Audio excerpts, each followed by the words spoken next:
Hello everyone, my name is Paul Third, and this week I am going to be looking into a saturation plugin. As if there isn't enough of those out there these days. Right, let's just cut the bullshit, right? Process Audio got in touch with me, I gave them a price, we agreed it. Yes, this video is sponsored and I have been paid to make it. However, the testing in this video is going to be the testing that I do on every single video. Process Audio don't even get to have a look at this video before it's released, and all the opinions in this video will be my own. If you want to bail, then bye-bye.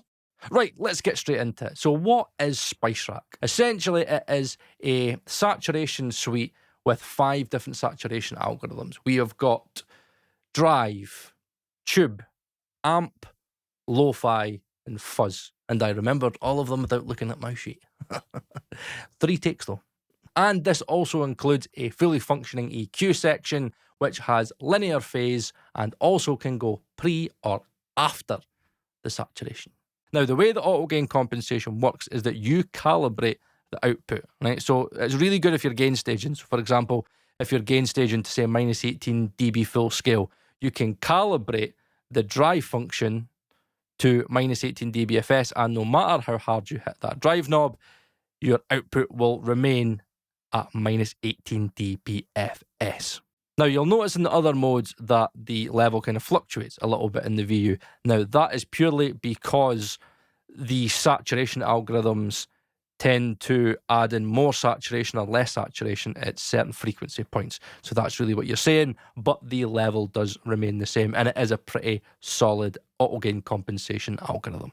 Now, if the autogain compensation wasn't enough, this plugin also has oversampling. Hallelujah. So we have ×2, ×4, up to ×8 oversampling, and I am very, very, very happy to tell you that the oversampling algorithm in regards to aliasing is one of the best that I have seen in a saturation plugin. Just have a look at these sweeps that I printed in the DAW. So as you can see, at full drive, 100% ×8 oversampling, the aliasing is inaudible, and that is at full whack. Right, as you can see there, I've got it set where really, like, when it starts to get into like all the blue and all of like the kind of very, very, very light bluey kind of huey orange tone, that's kind of minus 80, minus 85 dB full scale, where it could be arguable that things are starting to get a little bit audible, but in the most case, cranking it ×8, it's inaudible. Now, if anybody is wondering if they can get away with ×4 at full whack, unfortunately, no. As you can see, the aliasing is hitting kind of around the minus 60, minus 70 dBFS mark. However, if you set the drive to 70% at ×4, the aliasing is pretty much inaudible. And in regards to ×2, if you set the drive max at around 35% at ×2 oversampling, again, you're going to have inaudible aliasing. Now, what you'll notice in the tube algorithm is that it makes less high order harmonics. So ×8 completely eradicates all the aliasing. It is essentially as analog as you're going to get in a plugin. The amp algorithm at ×8 oversampling full drive, again, pretty much inaudible. And in regards to the lo-fi, it is what it is. It's lo-fi. It's meant to destroy the signal. So yes, it is an aliasing mess, but that is what it's for. And then in regards to the very last saturation algorithm, which is the fuzz, as you can see, fuzz at full drive, ×8 oversampling, similar to the tube, extremely analog with no aliasing whatsoever, and also without any noise as well. So using the drive pretty conservatively, you are not going to have to worry about any aliasing, and you actually aren't going to have that much issues with CPU usage, because you're probably not going to need to use ×8 oversampling in most of the instances that you're actually going to use it. So there you go. There's all the boring aliasing stuff out the way, and I have to say it, even though it's sponsored, don't give a shit. It's a big plus from me. Now, moving away from the saturation, if we look just at the EQ, there is another feature in there that I've not discussed, which is that you have a linear phase option. Now, one thing I will say to you right now is one thing that I noticed, that when you are using the linear phase EQ, it does change the curve, as you can see. So linear phase EQ, it's like the same kind of EQ, but it's a lot kind of rounded out and a lot smoother. Where without linear phase, it's almost like you have a little bit more kind of room to do a little bit more EQ moves. The curve is, I don't know how to say it. I wouldn't like to say the curve's more detailed, but it's not as smooth and kind of an overall boost, if that makes any sense. Right, so with all of that boring stuff out the way, let me show you how I was actually able to use this saturation suite in an actual mix via my own mixing decisions. This is a Produce Like a Pro mix that I started working on last week. I don't know, maybe 6 hours or something that I've had it.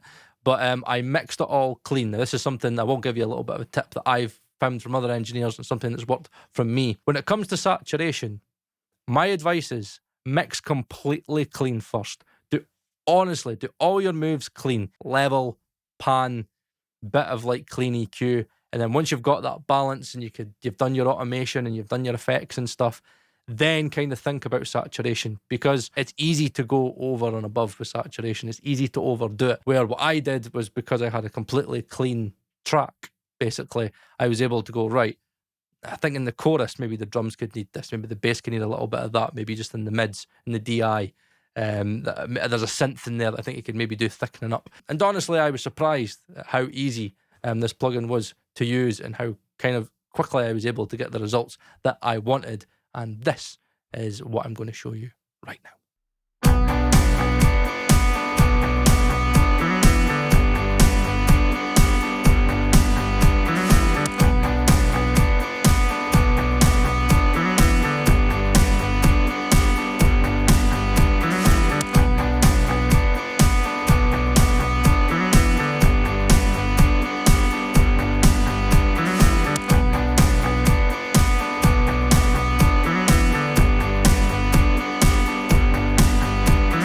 By the way, this is level matched. You won't believe me, it's level matched. But the reason that you're going to think it's louder is because there is compression going on in the plugin.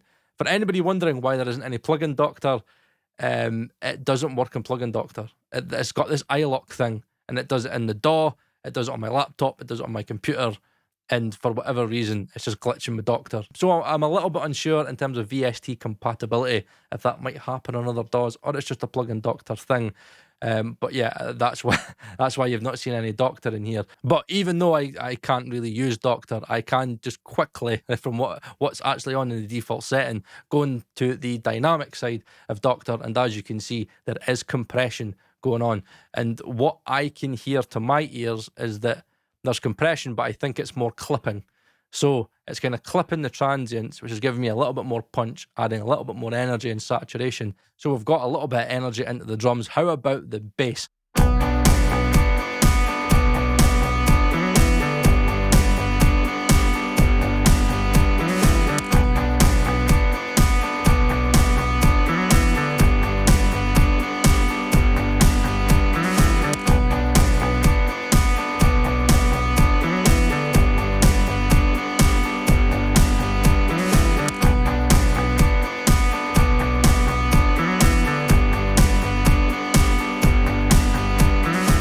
In regards to everything else, I was very cautious, because I am very cautious when it comes to saturation.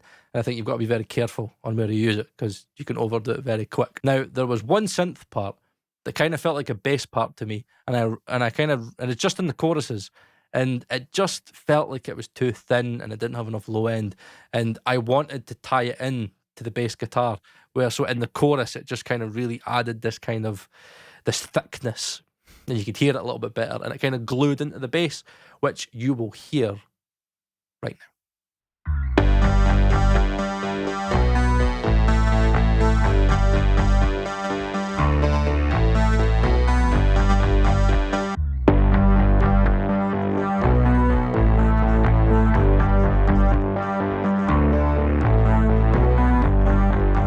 Now, many people may be like, you kind of just took a lot of that top end out of it, but just listen to it with the rest of the synths and the drums.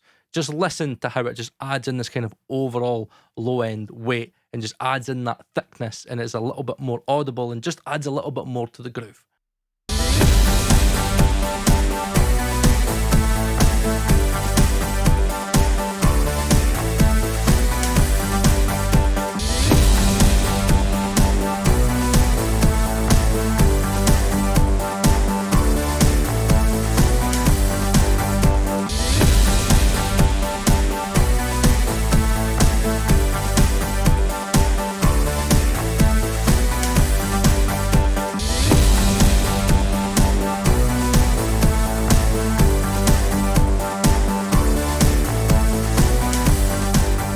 And then lastly, I decided to add a little bit of, well, a lot of saturation to the backing vocals. This vocal for me, it's a good vocalist, but I don't know, her voice is just a little bit toppy, and even with compression, it's just, I don't want to say squeaky, but it's just, when you layer the backing vocals to the lead vocal, it's just a little bit much in her higher registers.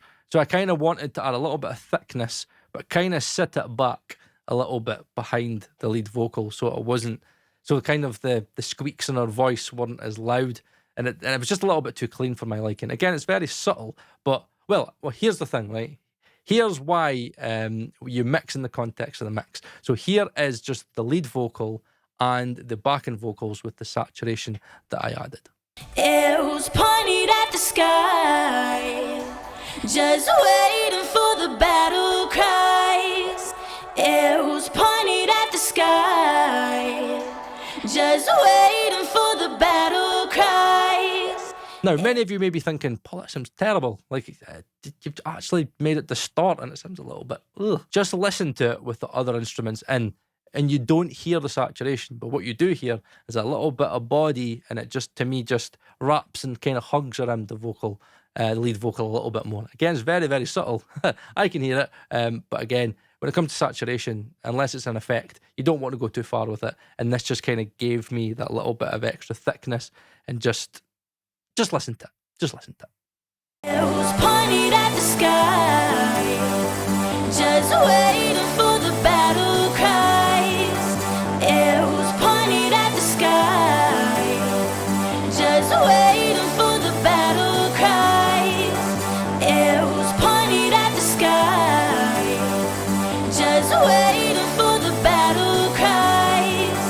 Arrows pointed at the sky, just waiting for the battle cries. And there you go. That is how I used this plugin. Now, the last thing that I want to tell you about is probably one of the best features in this plugin. It is a feature that they call console, right? Which is essentially just a feature that allows you to be able to use and change all of the instances of Spicerack that you've got already. So all the instances of Spicerack talk to one another. That is a great feature.